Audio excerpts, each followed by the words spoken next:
14. novembra 2018 je bil v občinski dvorani v Špetru izvoljen 14. izvršni odbor Sveta slovenskih organizacij, na čelo katerega je bil potrjen Walter Bandl. Da bi se ovrednotilo žensko prisotnost, so odborniki SSO-ja vlogo pokrajinskih predsednic za Tržaško, Goriško in Videmsko zaupali Maji Lapornik, Franki Padovan in Ani Vedam. Luciji Tavčar pa je pripadla skrb za mladinska vprašanja. Novoizvoljeno vodstvo je svoj izvršni mandat nastavilo na slovenstvu, krščanstvu in demokraciji, treh temeljnih načelih, na podlagi katerih Svet slovenskih organizacij deluje od ustanovitve leta 1976 kot krovna organizacija Slovencev v Italiji. V skoraj polstoletni zgodovini so ta statutarna načela bila in so še vedno aktualna. Predsednik Walter Bandl je svoje drugo predsedovanje začel v zavesti, da se bliža leto 2020 in z njim stoletnica požiga Narodnega doma v Trstu. Uresničevanje člena 19 v zaščitnem zakonu 38/2001 pa je bilo še vedno na mrtvi točki. Kljub sporazumu Alfano-Rjavec, ker je bilo določeno, da se ta simbolična in zgodovinska palača vrne Slovencem v last, konkretnih dejanj še ni bilo. Trdna zavezanost slovenstvu je bila temelj, na katerem si je SSO prepričano prizadeval, da simbolična in zgodovinska stavba Narodnega doma v Trstu pride zopet v popolno last slovenskemu narodu. Dejstvo, da je bilo pri tem potrebno spremeniti tekst 19. člena zaščitnega zakona, ni oviralo tega prizadevanja. Ravno nasprotno. Jasen pogled v ta cilj je pripomogel, da sta se politično občestvo Slovencev v Italiji in slovenska diplomacija ob odločilni podpori slovenskega predsednika Boruta Pahorja povezali ter dosegli to, kar so bile še pred kakšnim letom le pobožne sanje. Vendar slovenstvo samo ni bilo dovolj. Prepletanje s krščanstvom omogoča, da se narodni čut izpolni v svoji najžlahtnejši podobi. To na najlepši način pokaže zgodba zapisana v apostolskih delih in poimenovana Prihod Svetega Duha. Ko se prebivalci Jeruzalema ob poslušanju apostolov vprašajo, kako da jih slišimo vsak v svojem materinem jeziku.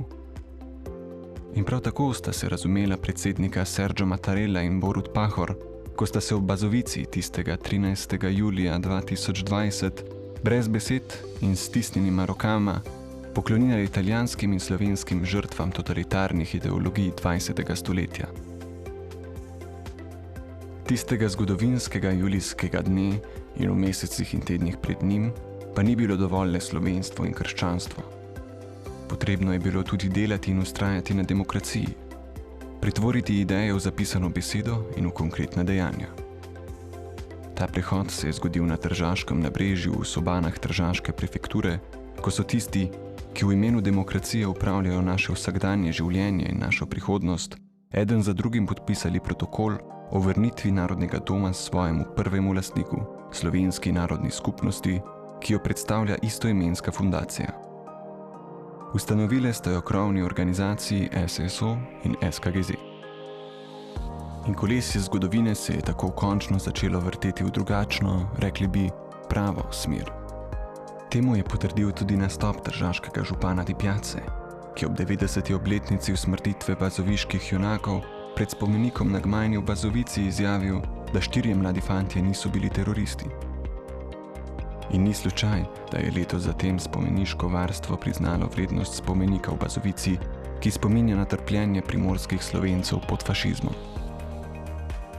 Prizadevanja predsednika Walterja Bandlja in izvršnega odbora SSO pa so bila usmerjena še na druga področja, ki so ključnega pomena za slovensko narodno skupnost v Italiji. Kljub težkim razmeram, ki so bile posledice razmaha pandemije, se delo ni ustavilo.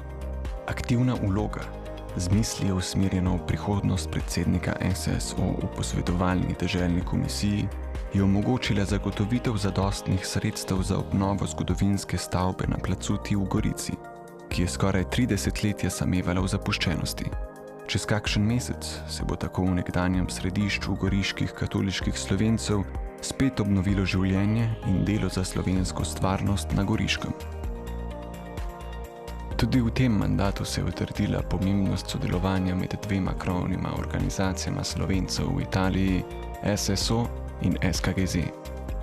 Še posebno se je to poznalo pri dolgih prizadevanjih za obnovitev paritetnega odbora in pri vseh sestankih raznih predstavniških teles, od posvetovalne deželne komisije do vladnega omizja in tretje deželne konference za slovensko manjšino v FJK. Temeljnega pomena je bilo to sodelovanje za zagotovitev državnih sredstev za slovenske medije pri državni reformi, ki se je začela v letu 2018, kot tudi pri evropskem projektu Primis, ki predstavlja nadaljevanje uspešnega projekta Jezik, Lingua. V odnosu do Republike Slovenije so se prizadevanja odvijala v tesnem sodelovanju z Uradom za Slovence v zamejstvu in po svetu in pri udeležbi na zasedanjih pristojne komisije v Državnem zboru ter ob sklicu Sveta Vlade Republike Slovenije. Posebno pozornost je SSO v tem mandatu posvečal šolstvu. Svoja prizadevanja je usmeril v izboljšanje pouka slovenščine v Kanalski dolini in v zadnjih mesecih v ureditev vprašanja avtonomije Urada za slovenske šole v FJK. 14. mandat izvršnega odbora SSO je označen tudi z mednarodno razsežnostjo. Na podlagi sporazuma s stranko Slovenska skupnost je leta 2019 SSO prevzel redno članstvo v Federativni uniji Evropskih narodnih skupnosti, ki je bilo potrjeno junija 2019 v Bratislavi, ob priliki 70. obletnice delovanja te mednarodne organizacije. Posledično je SSO vstopil v delovno skupino slovanskih narodnosti in septembra 2021 bil soorganizator kongresa, ki se je odvijal v Trstu. S posredovanjem Sveta slovenskih organizacij je bila Unija Italijanov na tržaškem kongresu FUEN sprejeta kot redna članica.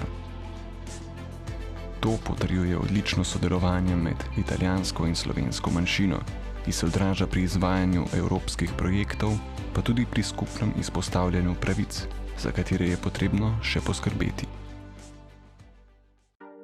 SSO je sodeloval kot edina slovenska organizacija na EZOF-u, pomembnem evropskem forumu, ki se je septembra 2020 odvijal v Trstu in na katerem je sodelovalo preko 40 držav z celega sveta. SSO je z lastnim razstavnim prostorom, ki ga je COVID-u navkljub obiskalo preko 800 pretežno mladih obiskovalcev, izpostavil aktivnosti na področju trajnostnega razvoja, ki ga je razvijal v okviru EU projekta Lighting Solutions. V letu 2021 se je Svet slovenskih organizacij s posebnim projektom prvič prijavil na razpise za vse državno civilno službo. V sodelovanju z organizacijo AKLI je v svoje urade sprejel 5 mladih prostovoljcev. 2 sta bila v Trstu in sodelovala pri dejavnostih tržaškega sedeža SSO-ja in knjižnice Dušana Černeta, 2 v Gorici pri goriškem sedežu SSO-ja in Zvezi slovenske katoliške prosvete in 1 v Čedadu pri videmskem sedežu SSO in društvu Blankin. S svojim delom so prostovoljci prispevali k dejavnosti organizacije in pobližje spoznali bogato življenje društev in širše civilne družbe slovenske narodne skupnosti v FJK. Pridobljeno lastništvo Narodnega doma v Trstu je nedvomno največji uspeh slovenske narodne skupnosti v Italiji, kjer je bil SSO v osebi predsednika Valterja Bandlja med glavnimi protagonisti. To potrjuje dolg spontan aplavz ljudi, ki so tistega 13. julija 2020 želeli biti priča zgodovinskemu dnevu, pa tudi vročitev srebrnega državnega odlikovanja predsedniku SSO Valterju Bandlju in ostalim, ki so si za to prizadevali. Ta izkušnja nas lahko nauči, da je mogoče velike cilje z vztrajnostjo in voljo tudi doseči. Dobro pa se moramo zavedati tega, kar smo, odkot prihajamo in kam gremo. Svet slovenskih organizacij. Slovenstvo, krščanstvo, demokracija.